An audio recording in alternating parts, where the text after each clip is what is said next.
Why Singapore took Japan's side, but Beijing was not furious. When people think about Asia's geopolitical rivalries, one image often comes to mind. Japan and China, two giants with deep historical tensions, competing influence, and very different worldviews. So when Singapore, Asia's most strategic small state, appeared to side with Japan on a major regional issue, many expected Beijing to react angrily. But surprisingly, China did not explode. No harsh retaliation. No diplomatic breakdown. No public outrage. So what really happened? Why did Singapore lean toward Japan? Why wasn't Beijing furious? And what does this reveal about how modern diplomacy actually works in Asia? Let's break it down. First, understand Singapore's position. Singapore is not just another country in Southeast Asia. It is a global financial hub, a key shipping and trade artery, a diplomatic bridge between East and West, and most importantly, a small country surrounded by much bigger powers. Because of this, Singapore follows one golden rule. Never pick sides emotionally. Pick principles strategically. Singapore does not choose allies the way large powers do. Instead, it aligns with rules, stability, and predictability. This context is critical before we even talk about Japan or China. What does taking Japan's side actually mean? Let's clear up a common misunderstanding. Singapore did not form a military alliance with Japan. It did not oppose China directly. And it did not abandon neutrality. What Singapore did was publicly support Japan's position on rules-based international order, freedom of navigation, respect for international law, stability in the Indo-Pacific. These positions often align with Japan's diplomatic messaging. In other words, Singapore supported the framework, not the rivalry. Why Japan's position resonated with Singapore? Japan has spent the last decade reframing its role in Asia. Instead of aggressive nationalism, Japan emphasizes international law, open sea lanes, economic cooperation, peaceful security partnerships. For a country like Singapore whose economy depends on open trade routes, this matters enormously. Over 1/3 of global shipping passes through Southeast Asian waters. Any disruption hurts Singapore instantly. Japan's stance supports a stable maritime environment, which directly benefits Singapore.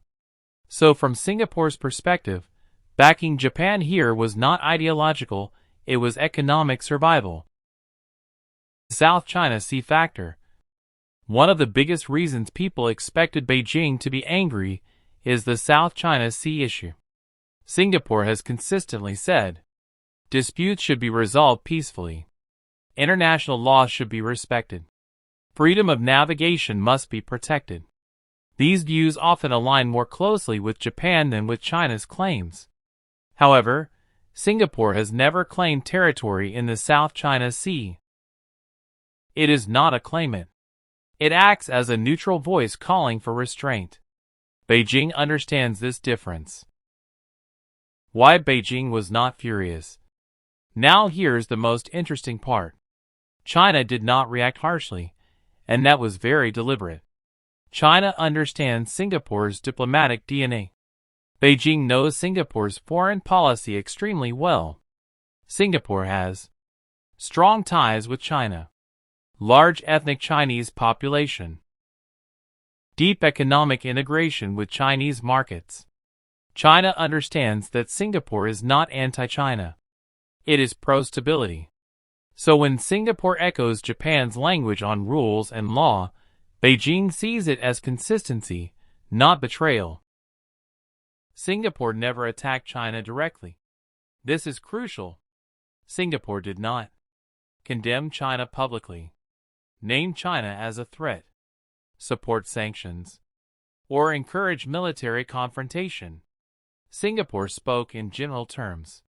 This gave Beijing diplomatic space to disagree quietly without escalating. In Asian diplomacy, how you say something matters more than what you say. Singapore mastered that art. China needs Singapore. Beijing cannot afford to alienate Singapore. Why? Singapore is a major investor in China. It is a financial gateway for Chinese companies. It plays a key role in ASEAN-China relations. If China overreacted, it would damage its own regional image. Instead, Beijing chose calm engagement. Japan, China, and Singapore's balancing act. Singapore's move highlights something many people miss. Asia is not divided into rigid camps like the Cold War. Countries are constantly balancing, not choosing. Singapore works with Japan on security frameworks, China on trade and investment, the U.S. on defense cooperation, ASEAN on regional unity. This multidirectional diplomacy is intentional. Singapore believes that no single power should dominate Asia, but also that no power should be excluded. That philosophy makes extreme reactions unlikely. Historical trust matters. Another reason Beijing stayed calm is history.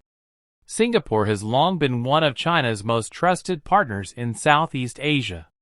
Singapore helped train Chinese civil servants, develop industrial parks in China, share governance and urban planning models. This long-term trust acts like diplomatic insurance.